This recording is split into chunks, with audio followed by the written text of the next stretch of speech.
Le gouvernement de la République démocratique du Congo a engagé une vaste consultation nationale autour d'un projet de révision de la Constitution de février 2006 impliquant partis politiques, organisations et citoyens. Dans le même temps, le parti au pouvoir, l'UDPS, mène une campagne de sensibilisation en faveur de cette révision, perçue par plusieurs observateurs comme une ouverture potentielle vers une nouvelle candidature du président Félix Tshisekedi à un troisième mandat. Cette initiative suscite cependant de vives réactions au sein de l'opposition et de la société civile, qui y voient une remise en cause du cadre constitutionnel en vigueur. Tels sont les différents éléments constituant les principaux axes d'analyse de cette émission. Avec moi dans les studios, Tite Gatavazi, analyste politique. Bonjour Tite. Bonjour Bertrand. Comment allez-vous? Ça va bien, merci. Tite, aujourd'hui nous allons un peu en RDC. Oui.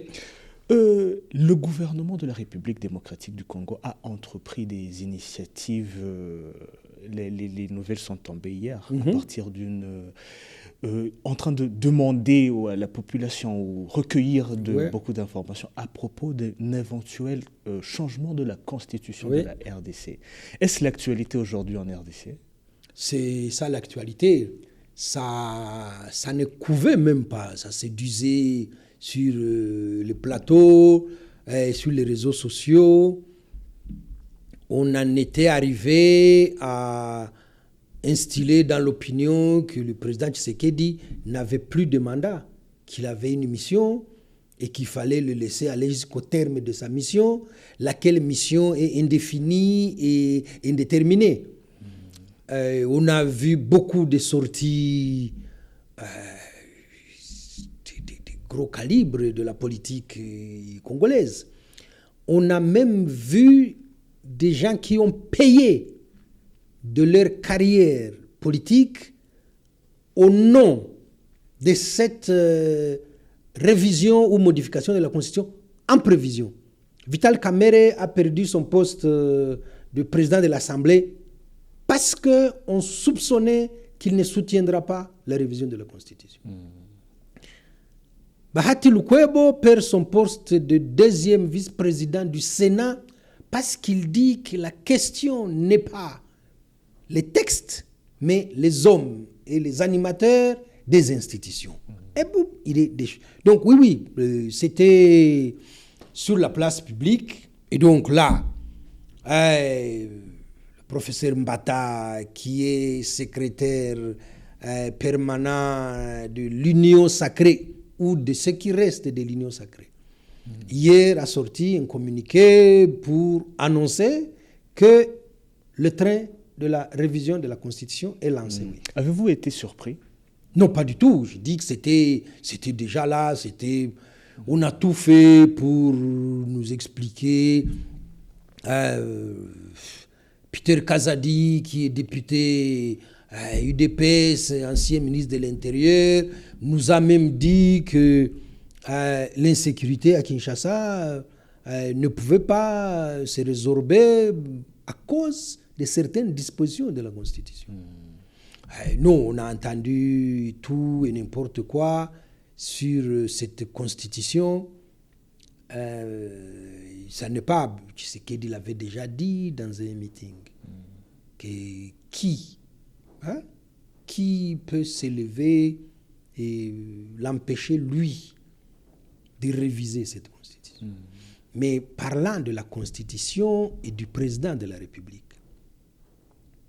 Tshisekedi oublie qu'il est, lui, en qualité de chef de l'État, garant de cette Constitution. Ça, il a oublié. Tshisekedi parle assez souvent des traîtres à la nation.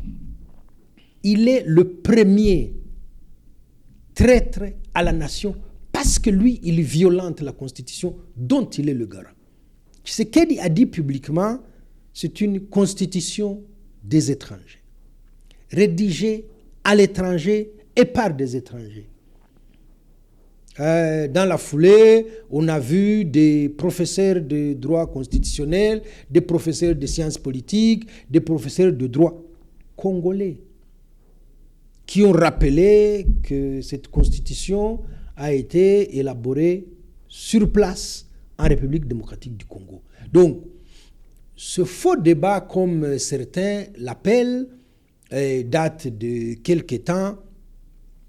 Je rappelle quand même que quand Jean-Marc Kabound fait défection, quitte l'UDPS et qu'il crée son parti, sa première conférence de presse, il parle d'une cellule à la présidence de la République qui planchait déjà sur comment permettre à Tshisekedi de passer le verrou des 2 mandats. Donc, ça n'est pas récent, on le sait, on l'a vu, on a presque accompagné cette rhétorique et cette violation permanente de cette constitution dont, je le rappelle, Tshisekedi est le premier garant. Mais alors, Tite, justement, quelles sont les véritables raisons de cette volonté de changer de constitution? Parce que, comme vous le disiez, Tshisekedi disait que peut-être la constitution elle est mal formée, il a été rédigé par des étrangers. Mais quelle est la véritable raison de cette volonté de changement de constitution? Il y a un seul mobile, un, et pas 2, comme lui-même dit. Il faut permettre à Tshisekedi de rester au pouvoir. La Constitution prévoit 2 mandats, on passe le témoin.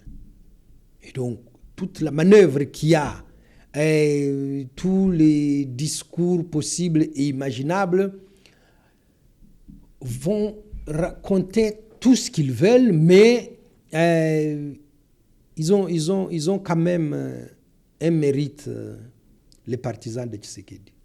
Ils ne savent pas tenir un secret. Ils vont dans des meetings, ils vont dans des réunions, ils croisent X et Y qui disent il faut qu'on permette au président un 3e mandat. Ils sautent sur un plateau de télé pour dire voilà, notre champion doit rester au pouvoir. Je ne reviens pas sur les déclarations des gens qui disent c'est un pouvoir de Balouba. Et je ne reviens pas sur les matinées politiques d'Augustin Kabouya qui dit des hérésies. Donc,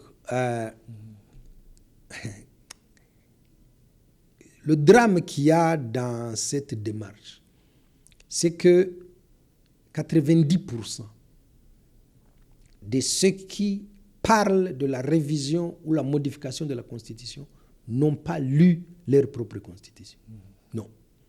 Mais non. Alors, Tite, quand on dit la population congolaise, pour la simple population, ok, parlons aussi même de l'opinion publique congolaise. Qu'en dit-on à propos de... Mais il faut voir. C'est vraiment le microcosme quinois qui s'agite. Le Congolais moyen, le Congolais, même à Kinshasa et en province, son problème, très franchement, ça n'est pas la Constitution, ça n'est pas la révision de la Constitution. C'est d'avoir accès à l'eau, c'est d'avoir accès aux soins, c'est d'avoir des infrastructures, Oui. Donc, quand vous avez Kinshasa qui devient une poubelle, est-ce que vraiment il faut aller réviser la Constitution pour assainir la ville? Quand vous avez des problèmes de corruption, faut-il réviser la Constitution pour que la corruption disparaisse d'un trait? Non. On parle de détournement des sommes qui donnent le vertige. Est-ce que la révision de la Constitution permettra d'arrêter l'hémorragie des détournements? Non. Mais le ministre congolais des Sports a récemment prôné cette révision à cause de la qualification des léopards à la Coupe du Monde. Ah ben oui, voilà. Nos léopards sont qualifiés, mais pour qu'ils aillent participer à la Coupe du Monde, il faut qu'on révise d'abord la Constitution, sinon l'avion ne volera pas de Kinshasa, sinon ils seront... Oui, c'est pour ça que je parle d'hérésie. Que ce soit Kabouya, que ce soit Boudimbu, que ce soit Peter Kaza, on peut les citer tous. Comme on dit au Togo, ils racontent n'importe quoi. C'est des histoires à dormir debout. parlant de l'opinion, il n'y a que la petite frange qui reste de l'UDPS qui parle de la révision de la Constitution pour permettre à Tshisekedi de rempiler. C'est tout. Prenez le reste à la fois de la classe politique. Fayoulou est contre. Le clan Moïse Katumbi est contre. Sauvons le Congo de l'ancien président Joseph Kabila est contre. Délice Senga crache sur cette initiative. Et je parlais de Jean-Marc Kaboundi qui est passé à l'opposition. Il dit non. La très influente Senko s'est déjà prononcée par la voix de Monseigneur Chollet qui est son porte-parole. Nous nous opposerons avec les moyens légaux à notre disposition à cette révision qu'on appelle là-bas tripatouillage de la Constitution.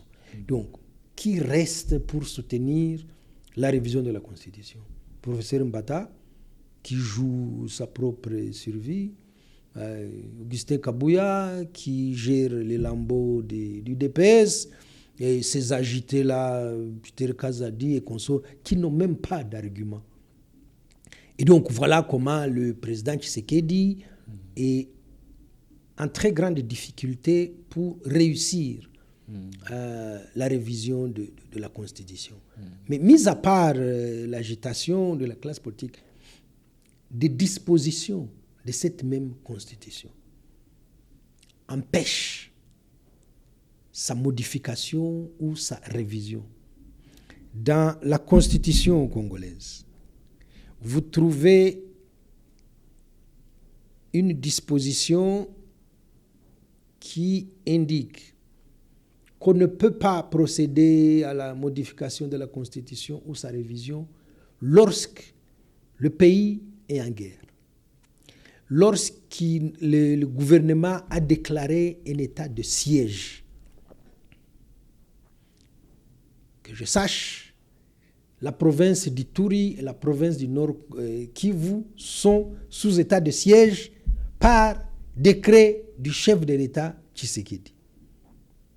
Où veut-il aller trouver des arguments juridiques pour dire, voilà, il est nécessaire, il est important que nous puissions toiletter notre Constitution? Non, c'est une manœuvre politique pour se maintenir au pouvoir. C'est une manœuvre périlleuse parce que je viens de citer quand même tout ce beau monde qui sera contre. Et donc, oui, on veut faire diversion parce que le bilan, il est catastrophique, celui de Tshisekedi. Mais Tite, les élections sont pour 2028. Peut-être Oui. il a encore une marge de temps. Sera-t-il possible en cette période de 2 ans? Nous sommes au mois d'avril 2026. Les échéances, c'est 2028.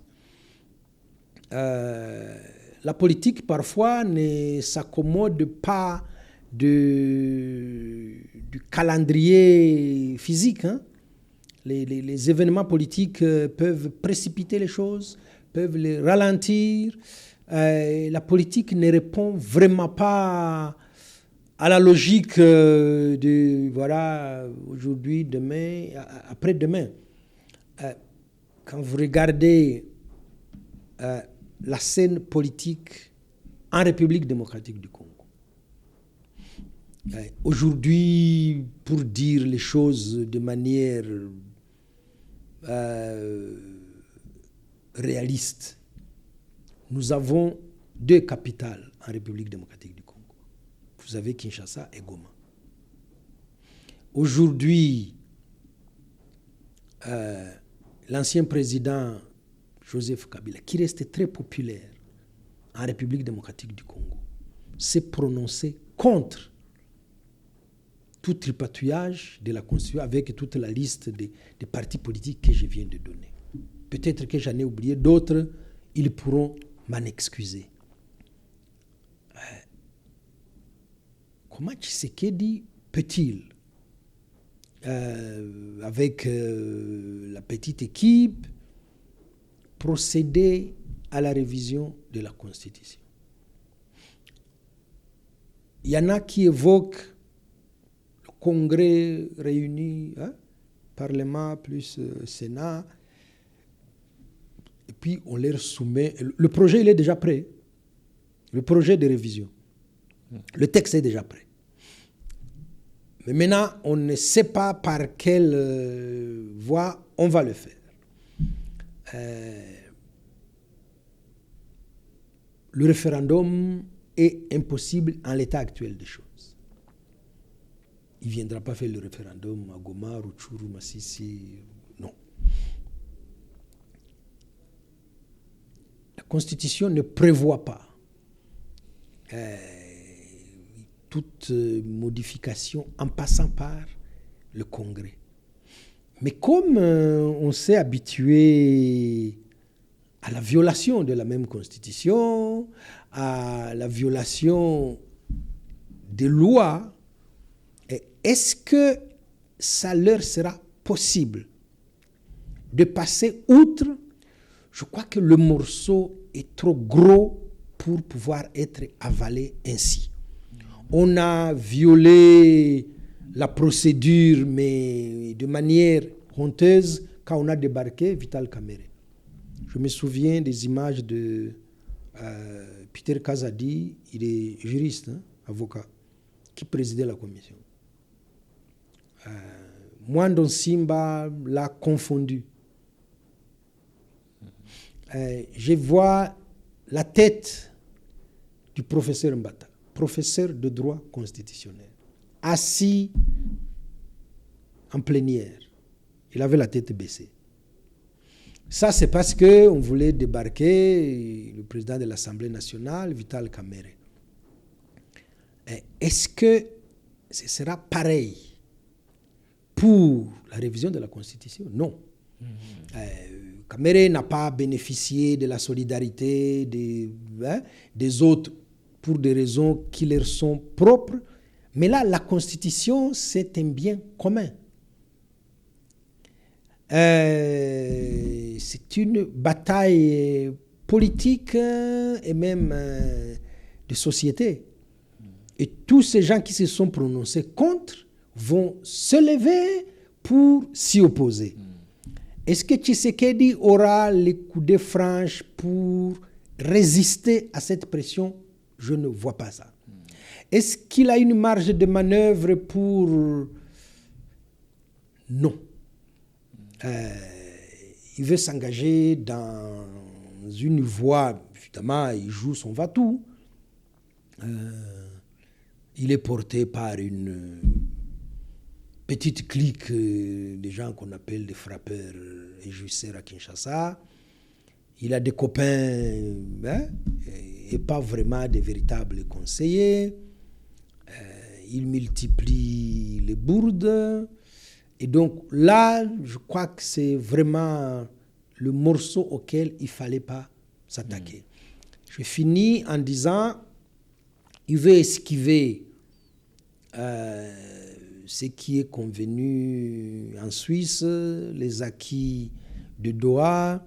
Il veut passer outre la demande très forte de la Senko et des églises protestantes pour obtenir un dialogue inclusif et traiter des problèmes de gouvernance du pays. Et donc, oui, non, sa manœuvre, elle est extrêmement risquée. Oui. Mais alors, Tite, pour vous, révision de la Constitution signifie-t-elle automatiquement un troisième mandat pour Tshisekedi? Parce que nous pensons que c'est impossible. Est-ce que révision de la Constitution ira obligatoirement avec un troisième mandat de Tshisekedi? Ce qui leur importe, c'est ce qu'on appelle le verrou. L'article qui consacre 2 mandats successifs et puis basta. C'est ce verrou-là qu'il faut faire sauter. Donc, ça n'est pas vraiment que le 3e mandat. C'est pour que Tshisekedi reste au pouvoir le plus longtemps possible. Voilà. Tite, vous parliez d'impossibilité de révision de constitution à cause des crises qui secouent l'Est de la RDC. Vous avez aussi parlé des accords de Montreux. La RDC a très récemment signé avec l'F-23 des mécanismes pour une cessation des hostilités, quoi. Est-ce que on ne pourrait pas interpréter cet événement récent comme peut-être une solution à la crise? La révision de la Constitution? Non, pas la révision de la Constitution. Je disais les accords de Montreux. Vous parlez des accords de Montreux et de la crise en RDC. Oui. Est-ce que ces accords ne peuvent-ils pas constituer cette stabilisation en RDC pour ouvrir la voie à tous ces d'accord, oui. Ça aurait été ça si Tshisekedi n'avait pas d'autres intérêts. Tshisekedi, ses intérêts, pour qu'il puisse rester au pouvoir, pour que son clan puisse continuer à s'enrichir comme ils le font, c'est de perpétuer la guerre. Donc, les intérêts de Tshisekedi et son clan sont antinomiques avec les acquis de Doha, Montreux. Même, je parlais du dialogue inclusif. Pourquoi ils freinent de 4 fers pour ne pas aller au dialogue inclusif? Parce qu'on va parler de gouvernance, parce qu'on va mettre son pouvoir à nu et qu'on va montrer... Il y a des sommes qui sont détournées en République démocratique du Congo qui vous donnent le vertige. Je vois une communicatrice du chef de l'État qui dit encore, mais vraiment l'air triste, Baïbi Mbongo Lissous. Ils ont encore volé 350 millions de dollars que le ministre Mohindo Nzagi aurait volatilisé. Et la femme reste figée sur cette somme. Il dit, mais mes frères, ça n'est pas 1 million, ça n'est pas 2 millions, ça n'est pas 10 millions. Mais y a-t-il pas de répercussions? Oui, c'est ce que je suis en train de dire. Si on allait au dialogue et qu'on ramenait ne serait-ce que les éléments qui sont dans le dossier judiciaire en Belgique, où la propre famille du président Tshisekedi est en difficulté pour enrichissement illicite. Du temps de la conférence nationale souveraine, on parlait des biens mal acquis. On est parti de l'aide sociale en Belgique parce qu'ils ont la nationalité belge. On est parti de l'aide sociale jusqu'à devenir millionnaire en un rien de temps. Ce parcours-là, la justice va l'interroger. Si vous mettez ça devant les délégués du dialogue, le président Tshisekedi, il est mal. Si on ramène, on a déjà fait un jour le tableau des nominations, où on a montré les ressortissants de ce qu'on appelle à Kinshasa d'un seul espace linguistique, le Kasaï. Ça n'est pas dans la bonne gouvernance. Et donc après, il fait tout pour à la fois esquiver Doha et ses acquis. Il fait tout pour esquiver le dialogue inclusif et il s'engage dans une voie périlleuse. Oui. Mais alors, titre par répercussions, je voulais aussi demander des répercussions à l'encontre de ces ministres qui font ces malversations. Est-ce qu'il n'y a-t-il pas d'impact direct sur ils ont ce qu'on appelle un droit de chantage. Ils agissent comme le chef a agi. Le chef s'en est mis plein les poches. Je parlais tout de suite de sa famille. Sa famille, tous les membres de sa famille sont aujourd'hui multimilliardaires. Et donc, ils tiennent ce que les enfants faisaient, j'espère qu'ils continuent de le faire dans la cour de récréation. Hein? Je te tiens, tu me tiens, hein? On se tient la barbichette. Ils tiennent le chef de l'État, qui ne peut pas leur reprocher des détournements ou des affaires de corruption. Il y a une université qui aurait dû être construite du temps d'ailleurs où ce fameux Mohindo Nzagi était ministre de l'enseignement supérieur. La belle-sœur du président Tshisekedi a pioché toute la somme, 48 millions de dollars. Donc, si Mohindo Nzagi a pris quelques millions, on ne pouvait pas le poursuivre parce qu'il y avait la belle-sœur de Tshisekedi. Dans le Lomami, on nous dit quasiment tous les jours, il faut regarder les émissions à Kinshasa. Il y a une super gouverneure en République démocratique du Congo qui s'appelle Fifi Masuka. Parce qu'elle est au Lomami et c'est là qu'il y a des gros intérêts de la propre famille du président Tshisekedi. Et donc, elle méprise ostensiblement tout ministre de l'Intérieur qui veut lui expliquer qu'il a autorité sur les gouverneurs. Et lui dit non, chez les autres, pas ici, pas chez moi. Et voilà, je ne dis pas que le chef de l'État lui fait la bise à chaque occasion. Et tout ça alimente ce droit de chantage qu'ont des ministres qui disent moi aussi, je vais en prendre le plus que je peux.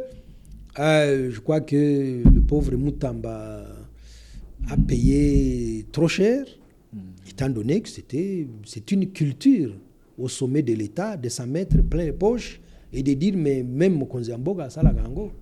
Hein? Qui signifie, s'il vous plaît? Qui signifie que l'exemple vient du chef de l'État. Voilà. Mais alors, Tite, si nous essayons un peu d'avancer vers la fin, peut-on parler d'une impunité, quelle que soit flagrante en RDC? Parce qu'à côté des malversations, nous avons vu par exemple l'ancien porte-parole des FRDC, Sylvain Ekenge, sur la télévision nationale, dire on pourrait justifier ça comme des discours de haine, même si le porte-parole du gouvernement congolais a récemment nié qu'il n'existe aucun discours de haine en RDC. Et nous avons juste entendu parler d'une suspension. Et l'affaire était terminée. Est-ce que peut-on parler d'une quelconque impunité flagrante? Ce n'est pas une quelconque.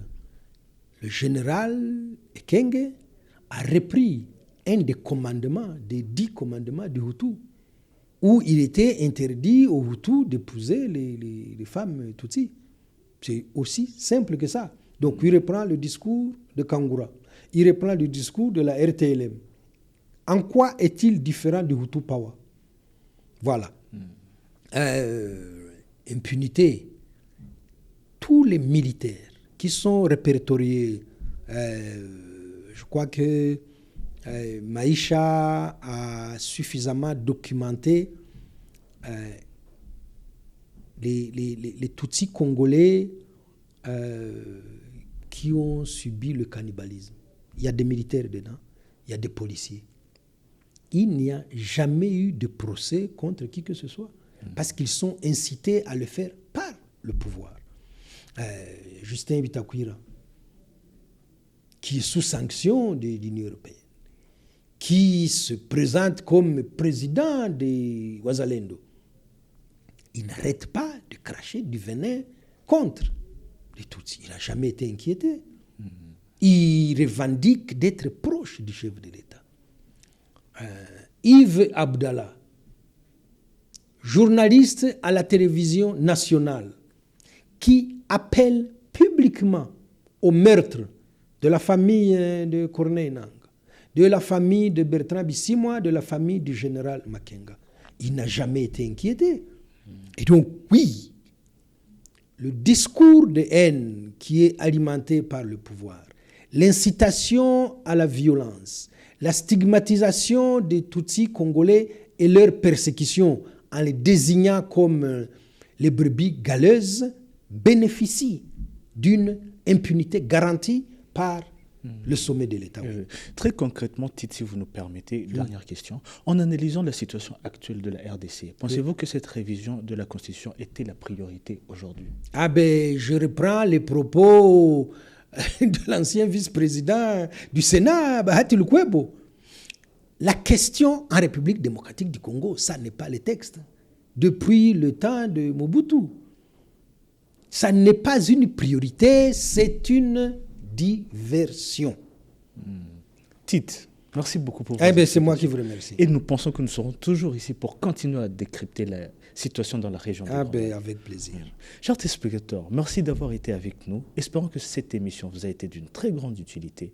Et surtout, restez branchés sur les plateformes du média Iguihé.